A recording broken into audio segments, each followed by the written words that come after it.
예, 오늘 월요일엔 송구경진 예배를 드렸으니까 네 번째 날입니다. 작심 3일 하고 어저께 끝났다가 오늘 다시 또 작심 3일 시작하면 토요일까지 또 갈 수 있는 거죠. 예, 매일매일 우리가 힘을 내어 주님 앞에 나아갈 수 있었으면 좋겠습니다. 옆에 분을 자세히 바라보지 마시고 곁눈질로 살짝 보시면서 힘냅시다 하고 그렇게 격려해 주십시오.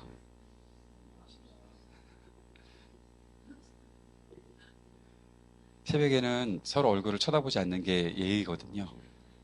근데 제가 착각을 하고 있었어요. 우리 새벽 기도 시간이 6시 반이더라고요. 6시 반이면 대충은 꾸미고 나오시는 분들이 좀 계시는 것 같아서. 그래도 또 어떨지 모르니까, 갑자기 급하게 나오셨을지 모르니까, 예, 그렇습니다. 오늘은 네 번째 시간 두아디라 교회에 대해서 말씀 나누려고 합니다. 한번 우리 큰 제목을 같이 외쳐봅시다. 7메시지 거룩한 교회. 시작. 7메시지 거룩한 교회. 한 번 더. 7메시지 거룩한 교회. 예, 우리가 하나님의 말씀을 듣고 우리가 세워가야 하는 교회가 바로 거룩한 교회다라는 사실을 우리 마음속에 기억하고 교회에 주시는 예수 그리스도의 그 메시지가 무엇인지 오늘도 생각해 볼 수 있었으면 좋겠습니다. 오늘 두아디라 교회인데요. 요한계시록 2장 18절에서 29절까지 말씀 같이 읽어보도록 하겠습니다. 18절부터 저와 여러분이 교독할까요? 제가 먼저 18절 읽겠습니다. 두아디라 교회의 사자에게 편지하라. 그 눈이 불꽃 같고 그 발이 빛난 주석과 같은 하나님의 아들이 이르시되 내가 내 사업과 사랑과 믿음과 섬김과 인내를 아노니 내 나중 행위가 처음 것보다 많도다. 그러나 내게 책명할 일이 있노라. 자칭 선지자라 하는 여자 이세벨을 내가 용납함이니 그가 내 종들을 가르쳐 꾀어 행음하게 하고 우상의 제물을 먹게 하는도다. 또 내가 그에게 회개할 기회를 주었으되 자기의 음행을 회개하고자 하지 아니하는도다. 볼지어다 내가 그를 침상에 던질 터이요 또 그와 더불어 간음하는 자들도 만일 그의 행위를 회개하지 아니하면 큰 환난 가운데에 던지고 또 내가 사망으로 그의 자녀를 죽이리니 모든 교회가 나는 사람의 뜻과 마음을 살피는 자인 줄 알지라. 내가 너희 각 사람의 행위대로 갚아주리라. 두아디라에 남아있어 이 교훈을 받지 아니하고 소위 사탄의 깊은 것을 알지 못하는 너희에게 말하노니 다른 짐으로 너희에게 지울 것은 없노라.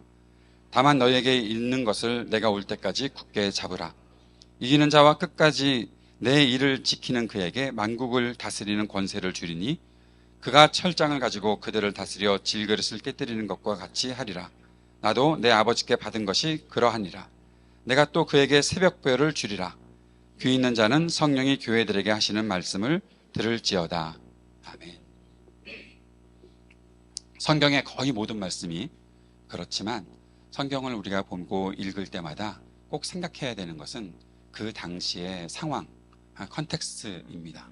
우리도 마찬가지입니다. 하나님 말씀을 우리가 매일매일 받지만 그 하나님 말씀을 받으며 꼭 생각해야 될 것은 지금 나는 어떤 상황에 있는가 하는 것입니다. 내 상황에 하나님께서 주시는 말씀이 있는 것이죠.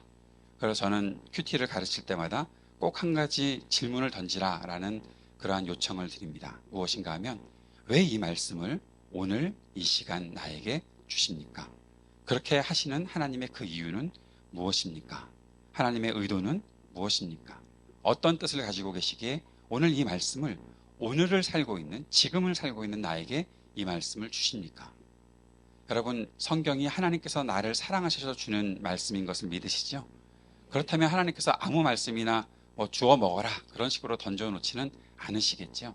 그렇다면 우리가 그 말씀을 읽고 묵상할 때마다 오늘 내가 어떤 상황을 살고 있기에 이 말씀을 들어야 하는가, 이 말씀을 내가 들어야 하는 이유는 무엇인가 깊이 생각해야 되는 이유는 충분하다고 생각합니다. 그 사실을 더 분명하게 보여주고 있는 것이 바로 요한계시록입니다. 요한계시록에는 교회들이 있었고 이 교회들이 이 서신을 받을 때 우리가 어떤 상황에 있기에 오늘 이 말씀을 하나님께서 우리에게 하시는가 그 말씀을 그 마음을 가지고 들었어야 했고 또 그렇게 들으며 그 말씀을 순종하고 그 말씀대로 살아가야 했던 것입니다. 고칠 것들이 그래서 나타나는 거죠. 너희가 어떤 상황에 있으니 이런 것들은 고쳐야 한다. 이런 것들 때문에 너희가 책망받을 수도 있다. 하나님께서 이런 것들을 싫어하신다. 그런 책망의 말씀도 있고 너희들이 이렇게까지 해왔으니 너희들 정말 잘했다. 그렇게 칭찬하시는 메시지도 있었던 것입니다. 오늘도 그 내용들을 살펴보면서 두아디라 교회는 어떤 교회일까? 두아디라는 곳에는 어떻게 교회가 세워졌고 어떻게 사람들이 이러한 일들을 할 수가 있었을까? 역사적인 정황도 우리가 조금씩 살펴볼 수 있겠지만 우리가 이 말씀들을 통해서 그 당시에 이런 말씀을 주셨는데 오늘 나에게는 어떤 말씀을 주실까? 오늘 나에게 두아디라 교회와 같은 모습은 무엇일까? 생각해 보면서 그 말씀을 우리가 받아야 할 것입니다. 두아디라라는 말을 어떤 분이 연구를 했는데 이 두아디라라는 말이 뒤아티라라는 헬라어거든요. 근데 이 말을 이렇게 이분이 해석을 했어요. 뭔가 하면 합성어라는 겁니다. 어떤 그 합성어가 생겼는데 튀아스, 테이레스 이 합성어인데 이 합성어의 뜻, 합성어를 모아놓고 생각을 하면 이 뜻이 우상에게 제사 드리는 일에 약해지지 않았다라는 뜻이 된다고 해요. 좋은 뜻인가요? 지금 뭔가 좀 이상하시죠? 잠이 덜 깼는데 갑자기 우상에게 제사 드리는 일에 약해지지 않았다? 그건 뭡니까? 내가 교회로 서 있어도 내가 예수 믿는다고 해도 내가 우상에게 기대서 사는 것들이 나에게 아직도 남아있네? 근데 너무 신기하게도 이 두아디라 교회에 나타나는 현상들이 그러했던 것이죠.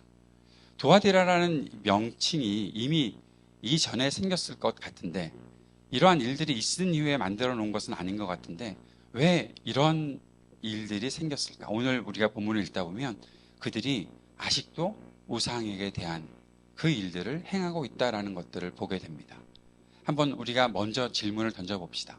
내가 예수 그리스도를 믿는다고 하고 내가 그리스도인으로 살아간다고 하지만 나에게 아직도 남아있는 우상에게 대한 우상은 무엇입니까? 뭐 어떤 신전에 가서 절을 하거나 그런 것들은 아니라고 할지라도 내가 하나님보다 더 사랑하고 섬기는 어떤 일들, 내가 하나님보다 더 의지하려고 하는 것들, 하나님을 내가 믿는다고 하지만 하나님 믿는 것조차도 하나님께서 내가 원하는 그 일을 해주셔야 내가 믿고 살겠습니다라고 한다면 그것은 바른 믿음입니까?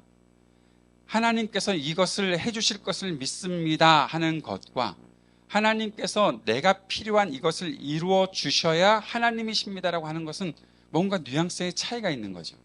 그런데 우리가 가끔씩 후자에 이렇게 기댈 때가 참 많이 있습니다. 하나님 나 진짜 이거 필요하거든요. 이거 안 해주시면 하나님 내가 뭘터러 믿고 살았습니까? 뭐 그런 식으로 말입니다. 내가 원하고 있는 일이 있습니다. 이거 하나님께서 해주셔야 됩니다. 그런데 하나님께서 이거 안 해주시니까 그거 안 해주시니까 내가 자꾸 한눈 파는 거잖아요. 라고 핑계 대면서 자꾸 다른 데로 마음을 쏠리게 한다는 겁니다. 예수를 믿는 것조차도. 그래서 별짓을 다 해보는 거죠. 오늘 제가 성경책 이렇게 펼쳐지는 성경책 요즘 잘 안 가지고 다니는데 다 여기에 넣어서 이거 언제 꺼지면 이제 성경도 못 읽는 그런 시대가 되었는데 여러분 그렇게 해보신 적 없으십니까? 성경책 옛날에 이렇게 해서 톡 떨어뜨려서 착 펼쳐지면 이 말씀이 하나님께서 내게 주실 말씀이네. 그거는 하나님 말씀을 읽고 하나님 말씀을 묵상하고 의지하는 겁니까? 아니면 하나님 말씀을 가지고 점치는 겁니까? 그건 점치는 거죠. 예전에 있던 교회에서 이렇게 말씀을 이렇게 나눠줬던 적이 있어요. 송구영 씨 때마다.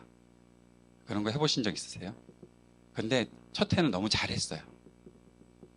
너무 좋았어요. 다들 좋아했어요. 두 번째 해 사람들이 한 장을 받았는데 받고 가다가 이렇게 읽다 보더니 돌아와서 목사님 다른 걸로 바꿔주세요. 왜요? 이게 마음에 안 들어요. 말씀이 마음에 안 든대요. 뭐 하는 건지 모르겠어요. 그 말씀에서 좋은 말씀이 나에게 있었다 그러면 그 말씀이 내가 따라야 될 말씀이고 그 말씀이 나에게 다가오지 않으면 그건 뭐지 이거? 내가 믿는 하나님이 이런 분인가? 그런 식으로 생각하는 거예요. 이거는 하나님께 대한 믿음이 아니죠. 뭔가 하나님을 믿는 그 믿음의 행위조차도 어떤 우상 숭배의 행위로 만들어 버리려고 하는 그러한 습성이 우리들에게 너무 많이 있다는 거예요. 오늘 두아디라 교회의 문제들이 그런 속에서 발생한다는 것을 볼 수 있습니다. 두아디라는 사대 또 버가모 그 사이에 존재하고 있는데 지난번에 이윤경 목사님께서 말씀하셨던 대로 에베소부터 시작해서 이렇게 시계 반대 방향으로, 시계 방향으로, 여러분이 볼 땐 시계 방향이죠. 제가 볼 때는 시계 반대 방향으로 이렇게 돌아가는 그 가운데 사대와 버가모를 잇는 교통의 요지에 위치해 있었습니다. 그리고 두아디라는 마찬가지로 아폴로를 숭배했는데, 아폴로를 숭배한다는 것은 아폴로 신이 그 황제를, 로마 황제를 보호하는 신이다라고 하니까 로마 황제에 대한 숭배까지도 같이 이루어지면서 굉장히 혼잡한 우상 숭배가 있던 곳이었습니다. 이 두아디라는 또 군사 도시이기도 했습니다. 높은 산 위에는 있지 않고 평지에 있었지만, 그러나 그래서 굉장히 공격받기가 쉬웠던 곳이었지만, 그러나 그 요충지에 있었기 때문에 굉장히 중요한 군사 도시이기도 했고 상업이 굉장히 발달했던 도시였습니다. 거기서 굉장히 유명했던 산업 중에 하나가 자주색 옷감을 파는 그러한 일들이 그 속에서 굉장히 성행했다고 합니다. 자주색 옷감 하면 누가 생각나십니까?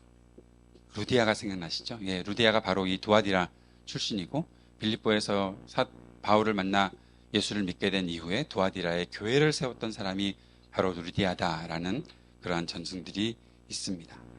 이렇게 상업이 발달했는데, 이 상업에 함께 종사하고 함께 그 안에서 유익을 얻어가려면 길드라는 조직에 있어야 됩니다. 그 어떤 조직체에 있어야 되는 것인데, 그 조직체에 같이 있으려면 우상을 숭배하는 일을 같이 했어야 되는 거예요. 그 안에서 제사 드리는 일들, 그 안에서 어떤 제사 드리면서 음행하는 일들, 그것에 함께 참여해야 거기서 유익을 얻을 수 있었던 사람들이 바로 두아디라 사람들이었습니다. 지금이야 우리가 대도시에 살고 아주 큰 그런 다양한 문화 속에 살기 때문에 누가 어떤 문화를 갖고 있는지 거기에 대해서 별로 관심 없이 나만 잘하면 돼라는 생각을 가지고 살겠지만, 당시에 인구수나 여러 가지로 보았을 때 사람들 앞에서 내가 다른 생활 방식을 갖고 살아야 한다는 것은 금방 눈에 띄는 일이 될 수밖에 없겠죠. 그런데 다른 사람들은 다 아폴로에게 또 황제에게 제사 드리는 그런 행위들을 하고 있는데 교회가 생기게 되고 예수 그리스도를 믿는 사람들이 생기게 되고, 그들은 예수 그리스도를 주라 고백하는 사람들이 되었는데, 그 주라는 고백은 오직 황제에게만 향해야 되는데 예수에게 향하는 그 주라는 고백을 하는 사람들이 좋게 여길 리 없지요. 그리고 그 속에 그리스도인의 양심이 있다면 그 속에 들어갈 수가 없었던 것이죠. 그런데 그 가운데 교회가 세워졌다는 것입니다. 루디아라는 아주 헌신된 하나님의 사람을 하나님께서 세우셨고, 그를 통해서 교회를 세워가시는 겁니다. 교회가 이 땅 가운데 세워졌다. 사랑하는 여러분, 저는 이 두아디라 교회가 이런 환경 속에서 세워진 것을 보면서 하나님께서는 어떠한 상황에서도 하나님의 일을 이루어 가신다라는 믿음을 갖게 됩니다. 세상이 아무리 흉흉하고 어려워도 하나님께서는 그 땅에서 하실 일들을 분명히 행하신다는 것입니다. 좋은 교회 가고 싶잖아요. 우리도 교회를 세우는 목사도 마찬가지죠. 거기 괜찮아? 몫이 좋아? 그런 거 있잖아요. 선교제에 간다고 해도 선교하는 일들에 대해서 뭔가 좀 괜찮아? 열매가 있을 것 같아? 그런 여러 가지 계획들을 가지고 움직이는 게 우리들의 모습이잖아요. 근데 여기 보니까 여기는 안 될 것 같아. 여기는 온갖 우상들도 있고 사람들 사이에서 사랑을 남기가 어려울 것 같아. 그런 생각을 누구나 충분히 했을 텐데도 불구하고 하나님께서는 하나님의 사람을 세우셨고, 그 하나님의 사람들은 그리스도를 믿는 믿음을 가지고 교회를 세워나간다는 것입니다. 우리 교회도 바로 그렇게 세워진 교회인 줄을 믿습니다. 이 땅 가운데 하나님께서 교회를 세우신 이유가 분명히 있겠지요. 참 어려운 곳이지만, 그리고 우리가 환경 때문에 여러 가지가 교회가 온전히 커나가기가 참 힘들다라는 생각을 가질지도 모르겠지만, 하나님은 분명히 하나님이 하실 일을 하시는 분이십니다. 사랑하는 여러분, 이것은 교회뿐만이 아닙니다. 하나님께서 여러분의 마음속에 주신 뜻들이 있겠지요. 하나님께서 여러분의 마음에 품게 하신 어떠한 소망들이 있겠지요. 그것들을 받아들이면서 그런 것들이 될 수 있겠어? 이 시대에 될 수 있겠어? 지금 내 환경에 그런 일들이 이루어질 수 있겠어? 지금 내가 살고 있는 조건이 전혀 그런 거 아닌데? 라는 그런 마음을 가지고 있을지라도 하나님께서 내게 주신 마음은 분명한 이유가 있어.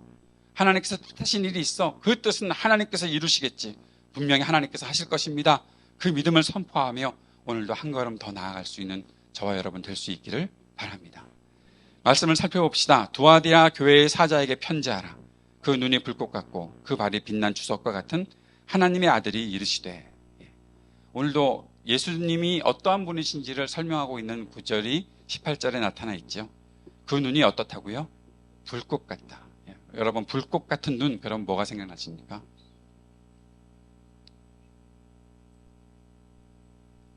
물론 지금 여러분 중에 불꽃 같은 눈동자를 갖고 계신 분은 거의 없는 것 같습니다. 근데 불꽃 같은 눈으로 그 눈을 가지고 계신 분, 주님이 우리를 바라보시는 그 눈이 불꽃 같다. 그 말에는 통찰력이 있으시다라는 표현이 있습니다. 다 아신다라는 거죠. 어제도 말씀을 들었지만 하나님은 다 아시고 다 보시는 분이시다. 내가 아무리 숨겨놓으려고 해도 다 보시는 분이 바로 우리 하나님이시다. 하나님이 나의 모든 것들을 다 보신다고 하면 여러분 두려움이 먼저 생기십니까? 아니면 안심이 되십니까? 안심이 되셔야 합니다. 조금 덜 보셨으면 좋겠는데요. 그러시면 안 됩니다. 하나님 나를 다 보시고 계십니다. 그러니 내가 주님 앞에서 안심하고 살아갑니다. 하나님 내 모든 현실을 보고 계십니다. 그러니 내가 주님을 철저히 의지하고 살아가겠습니다. 그 고백이 우리에게 있기를 바랍니다. 발이 빛난 주석과 같다라고 말씀하셨습니다. 주석을 말하는 이유가 하나 있는데 이 두아디라가 주석의 산지로 굉장히 유명하다고 합니다. 그러니 이 주석이라는 말을 두아디라 교회 사람들이 들었을 때는 자기들에게 있는 그 주석을 생각했겠지요. 근데 세상에서 우리가 이것 의지하고 살아가겠다라고 얘기하는 것과 예수 그리스도가 주석과 같은 발을 갖고 계시다는 것은 다른 의미가 있겠죠. 그 말씀은 주님께서 어떤 상황에서도 견고하게 서 계실 것이다라는 말씀을 하고 있는 것입니다. 세상의 권세는 쉽게 무너지지만 그리스도의 능력은 결코 무너지지 않는다라는 말씀을 하시는 것입니다. 오늘도 우리 안에서 서 계신 예수 그리스도에서는 흔들리지 않으십니다. 사랑하는 여러분, 사람이 어떻게 흔들리지 않고 살아갈 수가 있겠습니까? 내가 견고한 믿음을 갖고 있다고, 내가 이 정도 믿음이 성숙했다고 말하더라도 어느 순간 어떻게 무슨 일 때문에 흔들릴지 모르는 것이 우리들의 마음이잖아요. 안 그러세요? 네, 안 그러시면 참 좋으시겠습니다. 그런데 흔들릴 때가 있잖아요. 저도 그렇거든요. 저도 흔들릴 때가 있거든요. 그런데 그럴 때 우리 주님을 바라보면 주님은 견고하게 서 계시더라고요. 흔들리지 않으시더라고요. 나는 마음이 이래 갔다 저래 갔다 해도 우리 주님은 견고하게 서 계셔요. 그러면 된 거잖아요. 그 주님이 나를 붙잡고 계시는데 무엇 때문에 내가 근심하겠습니까? 약간 흔들리겠지만 그러나 금방 자리를 또 잡겠지요. 또 다시 견고하게 서겠지요. 근데 이 호칭들보다 더 중요한 호칭이 하나 있습니다. 하나님의 아들이 이르시되, 예수 그리스도를 하나님의 아들이라고 선언하고 있습니다. 두아디라 교회에 말씀하시는 분은 하나님의 아들이시다. 그 말씀을 하시는 것입니다. 지금 너희들이 무엇 때문에 흔들리고 있는지 내가 안다. 너희들이 무엇 때문에 어려워하는지 내가 안다. 그러나 내가 말한다. 내가 누군? 하나님의 아들이다. 여러분, 이것이 우리의 중심이 되어야 하는 것입니다. 하나님의 아들을 믿는 우리들에게는 하나님께서 영생을 주셨다는 사실을 믿게끔 하시고 그 사실을 확신을 갖고 살아가게 하시는 것이 성경 곳곳에 나타나는 그러한 말씀들입니다. 하나님의 아들이 등장할 때마다, 하나님의 아들이라는 호칭이 등장할 때마다 꼭 분명한 것은 내가 어떠한 믿음을 가지고 살아야 하는지를 드러내 주시는 그 말씀들이 있는 것이죠. 오늘 두아디라 교회에 다른 교회와는 달리 하나님의 아들이 이르시되라고 말씀하고 계시는 것은 너희들의 믿음의 중심이 무엇인지를 보아야 하겠다라는 그 말씀을 하고 계시는 것이죠. 왜 이 말씀을 하시는지 19절을 보면 잘 알 수가 있습니다. 19절 말씀 다시 한번 읽어봅시다. 내가 내 사업과 사랑과 믿음과 섬김과 인내를 아노니 내 나중 행위가 처음 것보다 많도다. 이 말은 좋은 말입니까? 나쁜 말입니까? 좋은 말이죠. 내 사업, 하나님 사업이라고 표현했으니까 뭔가 그냥 아무렇게나 살아가는 우리의 일상이라기보다는 우리가 무언가 뜻한 일들을 이루어가는 일이라고 표현하는 것이 더 좋을 것 같습니다. 그리고 이 말에는 우리가 갖고 있는 모든 행위들, 뜻한 바 행하는 일들이 다 포함되어 있는 말이죠. 그 사업을 주님께서 아신대요. 사랑도 아신대요. 믿음도 아신대요. 섬김도 아시고 인내도 아신대요. 그런데 이 모든 것들이 너의 이 나중 행위가 처음 것보다 많도다. 그만큼 성장했다는 거죠. 사랑하는 여러분, 여러분도 이렇게 똑같은 축복, 똑같은 복의 선포를 받으시기를 다시 한번 축복합니다. 이전보다 훨씬 더 나은 믿음 가지시길 바랍니다. 이전보다 훨씬 더 많은 것들을 가지고, 많은 능력들을 가지고 살아갈 수 있는 우리가 되었으면 좋겠습니다. 그런데 말입니다. 그런데 조금 전에 하나님의 아들이 이르시되라는 말씀이 있었던 것이죠. 그리고 이렇게 칭찬을 하셨는데 그 다음 20절에 뭐라고 말씀하시나 하면, 그러나 내게 책망할 일이 있노라. 책망할 일이 있다는 거예요. 성장했는데 책망할 일이 있다는 거예요. 그 책망할 일은 이세벨이라고 하는 자칭 선지자라고 하는 그 여자를 너희들이 용납했다. 그 사람은 우상을 섬기는 사람이고 우상의 가르침들을 전하는 사람인데 너희들이 어떻게 그런 사람들을 용납할 수가 있느냐? 그래서 너희들을 책망한다. 그리고 그 이후에 나오는 책망은 굉장히 무서운 책망이에요. 앞에 분명히 그랬잖아요. 성장했다고 했잖아요. 많은 사업들을 했다고 했잖아요. 우리 교회도 마찬가지일 것입니다. 어떤 교회나 마찬가지일 것입니다. 우리 각자가 마찬가지일 것입니다.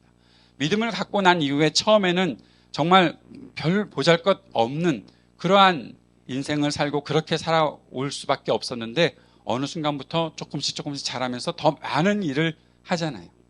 저도 마찬가지입니다. 교회 처음 제가 요 신사동 고개에 있는 영동중앙교회라는 곳에서 교회 전도사 사역을 처음 시작했거든요.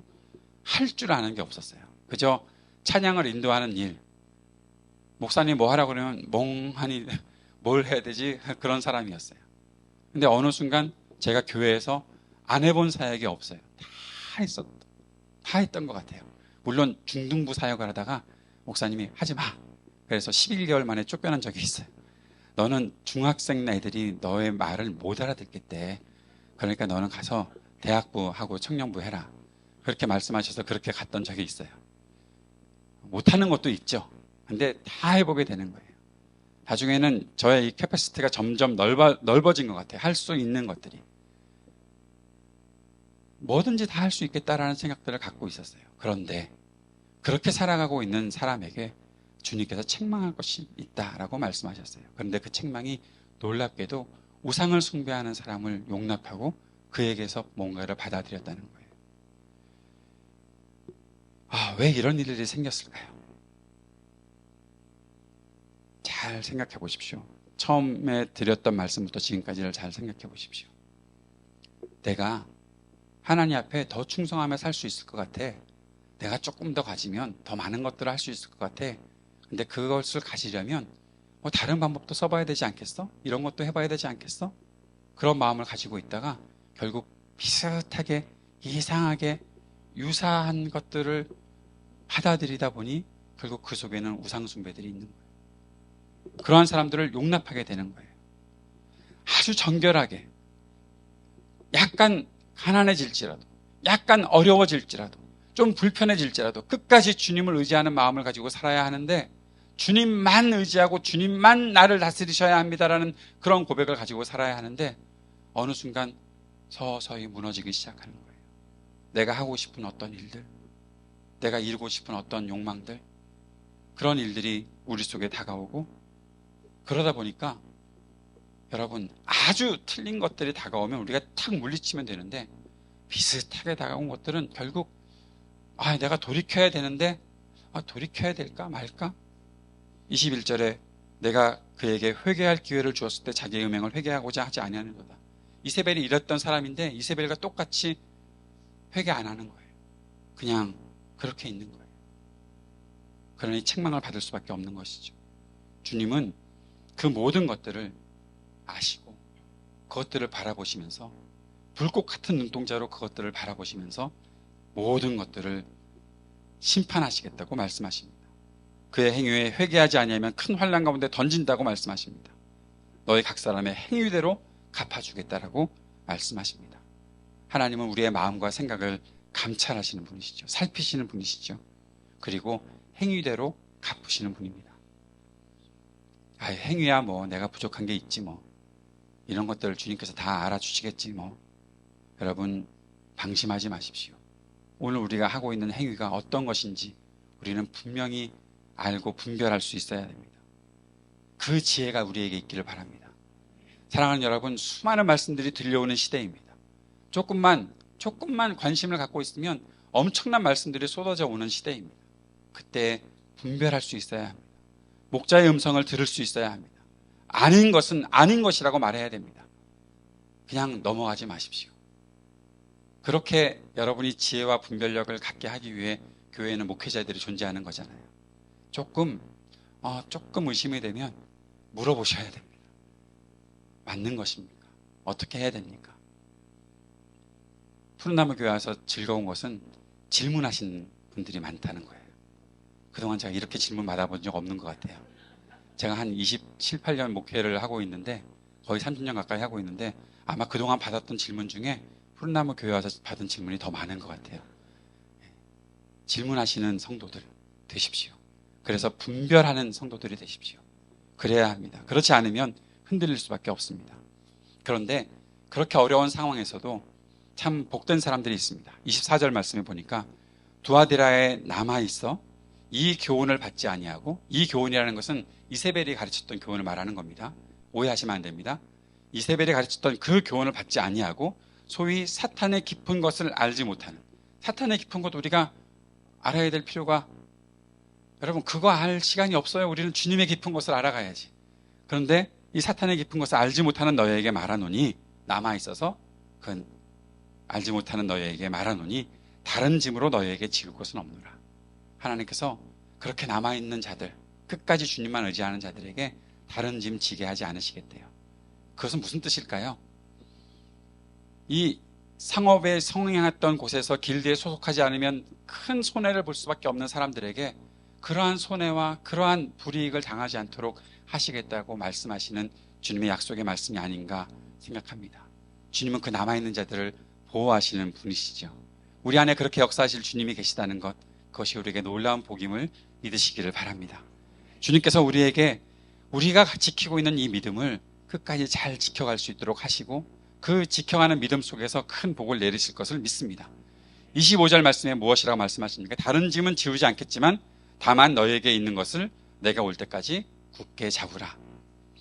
너에게 없는 것 찾아다녀라 하지 않으셨습니다. 너에게 있는 것을 굳게 잡으라. 무엇이 있으십니까? 여러분 마음속에 무엇을 가지고 계십니까? 그 크리스마스 때는 백문일답하면서 그렇게 대답 잘하시던 분들이 왜 이것도 백문일답 중에 하나인데 대답을 못 하시는지 제가 이해가 잘 됩니다. 예, 새벽이니까. 여러분이 끝까지 포기하지 않고 끝까지 붙잡고 계실 것은 무엇입니까? 예, 그분을 굳게 잡는 것이죠. 그 말씀을 굳게 잡는 것이죠. 그렇게 말씀을 지키고 붙잡는 자들에게 26절에 뭐라고 말씀하시나 하면, 이기는 자와 끝까지 나의 일을 지키는 그에게 만국을 다스리는 권세를 주리니. 또 여기서 우리는 금방 또 겸손해지죠. 뭐 만국까지는 아니어도 됩니다. 그냥 내 가정이나 잘 다스리고 살게 해주십시오. 내 집이나 잘 다스리고 내 사업이나 잘 다스리면 되겠습니다. 여러분, 주님이 그렇게 꿈이 소박한 분이 아니십니다. 우리가 소박한 거지. 그런데 주님은 그렇게 소박하게 그저 물고기나 잡으며 살겠습니다 하는 사람들을 불러다가 제자로 삼으셨고, 만국의 주의 복음을 전하는 자들로 삼으셨습니다. 여러분, 저를 우습게 보지 마십시오. 제가 무슨 일을 할지 모르는 사람입니다. 감사합니다. 먼저 아멘 해주셨습니다. 여러분도 마찬가지입니다. 여기 앉아있는 우리 모두가 마찬가지입니다. 지금 이 지하실에 들어와서 새벽 기도를 하고 있지만 우리가 무슨 일을 벌일지 모르는 사람입니다. 만국을 다스리는 권세를 주님께서 주신다고 했잖아요. 하나님의 일을 지키는 자들에게, 이기는 자들에게 그렇게 하신다고 하셨잖아요. 그 권세가 보통 권세입니까? 27절에 연결해서 뭐라고 나오나 하면, 그가 철장을 가지고 그들을 다스려 질그릇 깨뜨리는 것과 같이 하리라. 나도 내 아버지께 받은 것이 그러하니라. 이것은 사실 시편 2장 2편 9절의 말씀을 인용한 것인데, 이것은 그리스도께 대한 것입니다. 그리스도께서 이렇게 세상을 다스릴 것이라 말씀하셨는데 이 말씀을 동일하게 우리에게 주신 것입니다. 사랑하는 여러분, 우리가 갖고 있는 권세는 그리스도께서 가지고 계신 권세입니다.